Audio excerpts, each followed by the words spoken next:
Hello and welcome back to Glow. Today we're going to talk about a self-care mini masterclass. I know when I was in graduate school, it was like, don't forget to self-care, don't forget to self-care. Self-care is so important. And it was almost like lip service. And I feel like even though we should be self-caring, I feel like we didn't really know how or what that meant or what that looked like. So we really my hope with this seminar is just to operationalize it and give you some good ideas for how can we actually self-care. We all know we need to, but what is it really? So I love this quote by Layla Delia. Self-care is how you take your power back, right? Glow is all about empowerment through mindset and through positive events and healthy living. And so self-care is like the cornerstone of that. Okay.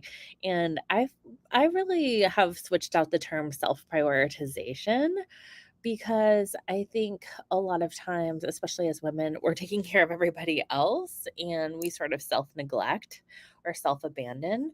And so instead we really want to like self-care, but part of caring for yourself is like prioritizing you, right?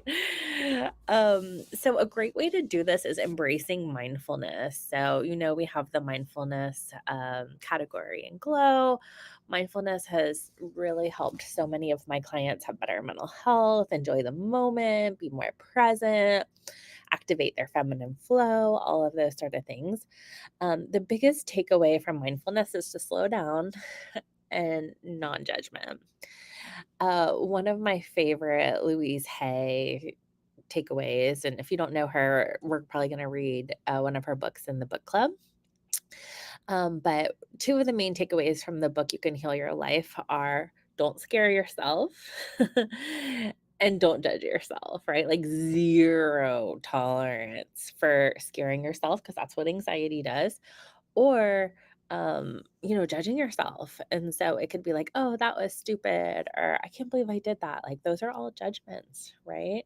So, when I was in a treatment program for group therapy, I would actually pause people when they made a judgment and just say, hey, could you say that in a kinder way? So, I'm inviting you to do the same thing with yourself to just really use your judgments as a mindfulness practice. We all judge, we're all wired to, we're conditioned to, right? It's going to happen.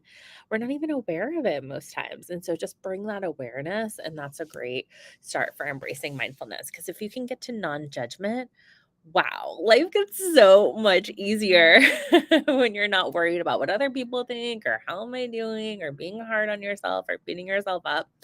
When you take all that static away, guess what you got? Clarity. Oh my goddess, regulate. Okay, so I'm going to give you a really quick little mini masterclass in emotional regulation. That is one of the sort of core sections of DBT. And we're talking about emotional regulation. So, what is regular? Or what is regulate? It means sort of a regular pattern, right? So, when we're talking self care, we want to like schedule it in. Okay. When I've been successful about consistently going to the gym, it's because I made it a non negotiable. It's because I built it into my schedule and it's because I didn't schedule over that. Okay. So we want to not only do self care, but we want to prioritize it and we want to schedule it in so that it gets done. And for example, with the gym, doing it first thing in the morning is great, even though maybe I don't want to. I feel better afterwards. It's done. And then I don't have any excuses. Okay. So do what works for you, of course. But we do want to schedule in regular self care. So, part of emotional regulation is taking care of your physical health. Okay. So, our emotions are a lot about how our body is feeling. And so, if you're having a lot of negative emotions, it may be that your body is unhappy. So, how do we fix that? Well, we want to drink water, like lots of water, like way more water than you would probably think. We want to, take care of our health by preventing things, by going to your doctor or your holistic person or your healer, by taking, eating well, taking maybe vitamins or supplements. All of the things that we sort of know to do. It's sort of like grandma's rules: sleep well, eat well, drink water, don't forget to have a good time. I'm throwing that one in. Maybe grandma forgot that one. But basically, we want to have like a regular maintenance schedule of taking care of our physical health, and that'll really help us with our emotional health. And we want to have this as a regular pattern. We don't want to get into that all or nothing where we, do this manic, like, I'm going to, take care of my self care for 30 days and then never again, right? We want to slow and steady wins the race, but we want to have regular increments of self care. Distress tolerance. So some of these are again kind of a very, very mini breakdown of distress tolerance. But the whole idea of distress tolerance is, can you sit with the uncomfortable feeling? And honestly, that's what mindfulness is all about too. But with distress tolerance, generally you're in crisis. And when you're in crisis, the whole goal is don't make it worse. Like something bad's already happening, you're in crisis. Now, did you hear me? I did judge that as bad, just FYI. I'm being mindful of my judgments, right? But say you're in crisis, something upsetting is happening. Maybe you can't do anything about it. Maybe someone just got a loved one got a diagnosis, maybe it's a breakup, maybe, you can imagine all the different varieties, right? But say you get sort of a big trigger, right? If you can't do anything about it and you don't want to act out and make it worse, the first thing we want to do is distract, okay? Self soothe. This is where we can like binge watch Netflix without guilt, right? Like literally, that's the most effective thing you can do sometimes when you cannot. I know when my dad was first diagnosed with cancer, I was about 10 hours away living in a different state. And when I found out, all I wanted to do was drive down there and just be with them. But I was so emotional. That was not a wise mind decision. And so I tried to distract with ice cream and movies. And my sweet partner at the time, my husband now, uh, rented me a movie. And it was supposed to be some chick flick or something, but in the movie, the dad died from cancer, of course. So I was like, "Oh," but it was a sweet attempt to distract me. Unfortunately, sometimes the universe just puts stuff in your face. Thankfully, my dad's a three-time cancer survivor, which is amazing. But in those situations where, like, I couldn't do anything to fix the cancer diagnosis, I couldn't even safely drive then. All I had to do was, how do I deal with these intense emotions? Distract. And hopefully your distraction isn't triggering like mine was.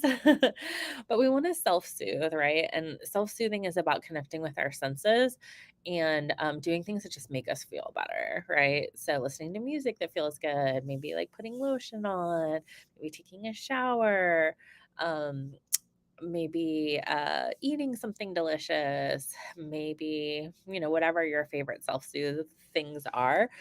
Maybe I'll do a video about self-soothe kits. That's what we would do in treatment. It was super helpful. People would make a little kit and then they carry it around with them in case they got panicky. So all the different ways to create positive events even when things are going bad. That's the self-soothe way.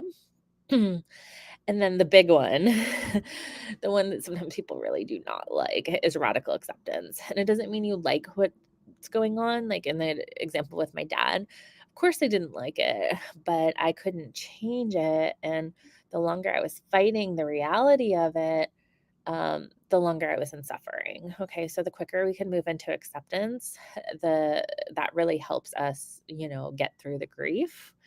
And it doesn't mean you have to like it, and you won't like it. In fact, generally, if you're radically accepting something, that's the radical part.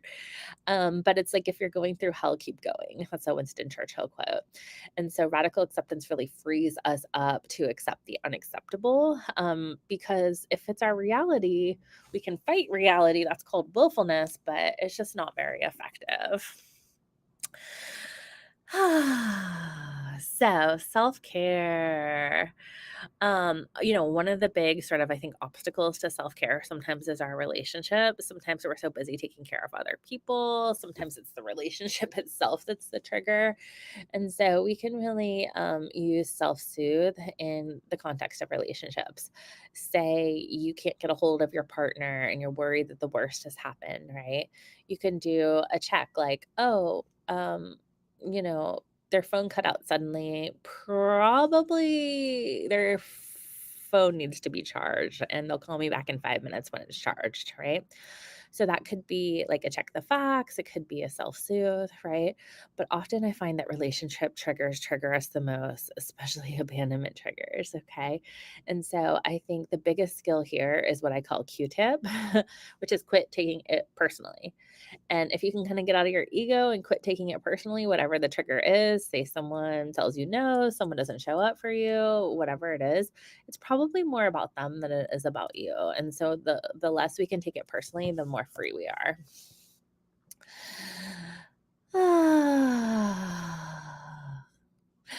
Self care is all about just releasing, release and restore.